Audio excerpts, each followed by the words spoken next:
بسم اللہ الرحمن الرحیم۔ مشک زنی کے نقصانات۔ مشک زنی کی جسمانی نقصانات بہت زیادہ ہیں، چند ایک میں وضاحت کروں گا۔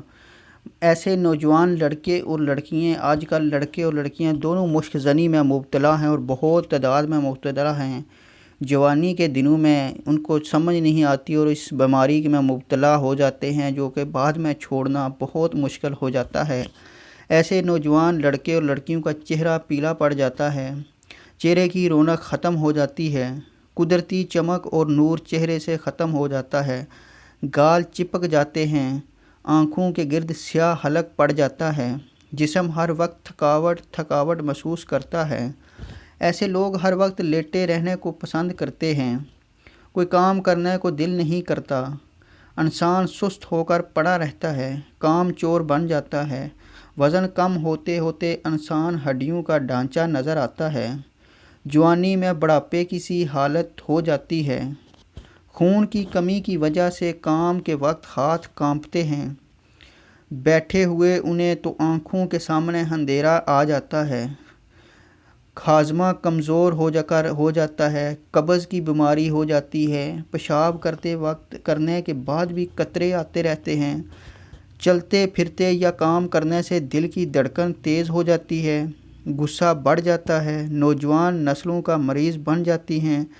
طلباء کی تعلیم پر بہت بڑا اثر پڑتا ہے اور بہت رکاوٹ آ جاتی ہے، سبق مشکل سے یاد ہوتا ہے اور جلد بھول جاتا ہے، ذہن کام کرنے کو دل نہیں کرتا، عضو مخصوص میں رگڑنے کی وجہ سے ڈھیلا پن آ جاتا ہے، نڑیں جو نفیں ہوتی ہیں نڑیں وہ ختم ہو جاتی ہیں، عضو خاص ڈھیلا پڑ جاتا ہے، ٹیڑھا ہو جاتا ہے اور کمزور ہو جاتا ہے، انسان شادی کے لائق نہیں رہتا، اپنی بیوی کے لائق نہیں رہتا۔ آج کل کے دور میں تو لڑکے اور لڑکیاں دونوں اس گندے مکروہ مبتلا ہیں اس گناہ میں، اور اس گناہ سے بچنے کا جو سب سے بڑا طریقہ ہے وہ 5 وقت نماز پڑھا کریں، ہر وقت وضو میں رہا کریں، جس ٹائم دل کرے تو آپ نماز پڑھیں، وضو کریں، نماز پڑھیں، تہجد پڑھیں، قرآن پڑھیں، تاکہ کسی اکیلے سوتے ہیں تو کسی آدمی کے ساتھ سوئیں، یعنی یا کہ کسی دوست کے ساتھ، اگر لڑکی کسی گھر والے کے ساتھ، تاکہ آپ اکیلا پن محسوس نہ کریں۔ جب بندہ اکیلا ہو تو ان کاموں میں زیادہ بندہ مشکوک ہو جاتا ہے اور زیادہ اس کا دل چاہتا ہے جب اکیلا۔ جب 2 بندے ہوں تو اس میں بہت کم چانس ہوتے ہیں کہ بندہ اس طرف روانہ ہو یا ذہن آپ کا کسی اور طرف جائے۔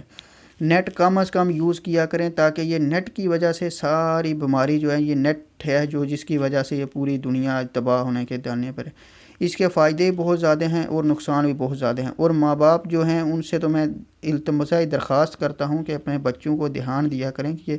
کر کیا رہے ہیں، ہوتے کدھر ہیں، رات کو کیا کرتے ہیں، موبائل پہ کتنا ٹائم دیتے ہیں۔ یہ موبائل اچھی چیز بھی ہے اور بہت بری چیز بھی ہے، ان میں اچھا بھی یعنی کہ اس میں نقصان بھی ہیں اور فائدے بھی بہت زیادہ ہیں اور نقصان بھی بہت زیادہ ہیں۔ اگر اس کو اچھے طریقے یوز کریں تو اچھا ہی ہے، اگر برا یوز کریں تو پھر تو سمجھ لیں کہ زندگی تباہ ہے۔ اور یہ مشک زنی تو ایک ایسا ہے کہ جو بندے کو عادت پڑ جائے تو وہ اس لت سے چھٹکارا نہیں پا سکتا، یعنی کہ کبھی چھوڑ نہیں سکتا۔ اس میں بہت زیادہ ریسرچ کی، جس میں مجھے بہت زیادہ لوگوں سے پتہ چلا کہ لڑکے کرتے ہیں، لڑکیاں بھی بہت زیادہ تعداد میں اس مشک زنی کی عادی ہو چکی ہیں یا کہ ہو جاتی ہیں، جو کہ یعنی کہ جوانی کے چند جو دن ہوتے ہیں اس میں بہت زیادہ دل کرتا ہے، جس کی وجہ سے آپ دیکھیں کہ اگر فیس بک کھولیں گے تو اس میں بھی بے حیائی چل رہی ہوتی ہے، آج کل تو یوٹیوب، انسٹاگرام، جو چیز آپ کھولیں گے، نیٹ کا کوئی بھی حصہ کھول لیں تو آپ کو کہیں نہ کہیں بغیرتی نظر آ ہی جاتی ہے۔ آج کل تو پاکستان میں ایسی ویڈیوز بننی شروع ہو جاتی ہے، یوٹیوب پہ بن رہی ہیں کہ آپ لوگ اگر ریسرچ کریں گے تو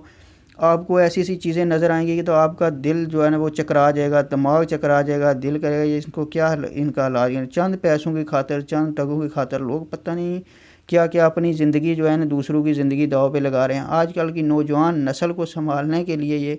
بہت ضروری ہے کہ ان کے ماں باپ ان کی پوری پرورش کریں، ان کا پورا خیال کریں، ان کو کیا کرتے ہیں، کدھر جاتے ہیں، کیا کر رہے ہیں، موبائل کدھر یوز کر رہے ہیں، فون پہ بات کس سے کر رہے ہیں۔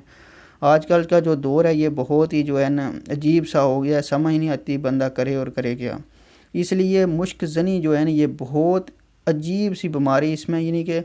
سمجھ لے کہ آپ کی زندگی تباہ ہے۔ آپ 30 سے اوپر جاتے ہیں تو آپ کو پھر پتہ چلتا ہے کہ اس کے نقصانات کیا ہیں۔ 30 کے نیچے تو چلو پھر بھی آپ بندہ کام کرے، 30 کے اوپر جائیں گے تو آپ بالکل جو ہے نا آپ زیرو پہ چلے جائیں گے، شادی کے قابل، بیوی کے قابل نہیں رہیں گے، جس سے پھر بیوی آپ کی دوسرے کے پاس جائے گی آپ کی اپنی خواہشات کو پورا کرنے کے لیے، پھر ایک گھر میں فساد بن جاتا ہے،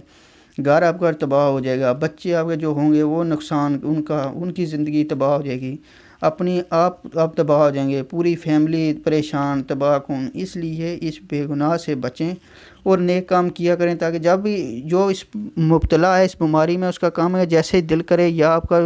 اس ٹائم نماز پڑھا کریں، وضو میں رہیں، تاکہ وضو میں رہیں گے تو آپ کو پتہ ہوگا میں نے نماز پڑھنی ہے، 5 وقت نماز پڑھا کریں۔ اکیلے سوتے ہیں تو اکیلے سونا چھوڑ دیں، کسی کے ساتھ سویا کریں، تاکہ اکیلا بندہ ہو تو ویسے بھی آپ کو برے خیال آتے ہیں، اکیلے نہ سویا کریں، کسی کے ساتھ سویا کریں، تاکہ بعد میں اگر کوئی مسئلہ ہو تو 2 بندے ہوں تو ویسے ہی بندہ کسی حد تک نہیں کر سکتا۔ اس لیے میری گزارش ہے کہ یہ بہت بڑی بیماری ہے اور اس کی جو نقصانات ہیں آپ سوچ نہیں سکتے کہ اس کے کیا کیا نقصانات ہیں۔ اس لیے اس بیماری سے بچیں اور اس کے جو نقصانات ہیں وہ اگر آپ میری باتوں پہ یقین ہے، آپ انٹرنیٹ پہ ریسرچ کر کے چیک کریں گے، لیکن جو بندہ اس میں مبتلا ہے اس کو خود نقصانات جو میں نے بتائے ہیں یہ آپ ریسرچ کر لیں گے، جو میں نے بتائے ہیں 100% یہ اس کے اندر موجود ہوں گے۔ اگر آپ کو شک ہے، جو بندہ اس کا کرتا ہو، جو ویڈیو دیکھ رہا ہوگا، اس کو پتہ چل جائے گا کہ واقعہ میرے اندر یہ علامات ہیں کہ نہیں ہیں۔ میں بہت ریسرچ کر کے بکیں دیکھ کے پڑھ کے، جو بڑے بڑے ریسرچ لوگوں کی بکیں ہیں ان سے پڑھ کے میں آپ کو یہ چیزیں بتا رہا ہوں کہ یہ چیزیں ان کے اندر ہوتی ہیں۔ تو مزید ایسی ویڈیوز دیکھنے کے لیے ہمارے یوٹیوب چینل کو سبسکرائب کریں، بیل آئیکن کا بٹن ضرور پریس کریں تاکہ آنے والی ہر ویڈیو بر وقت آپ تک پہنچتی رہے۔ شکریہ۔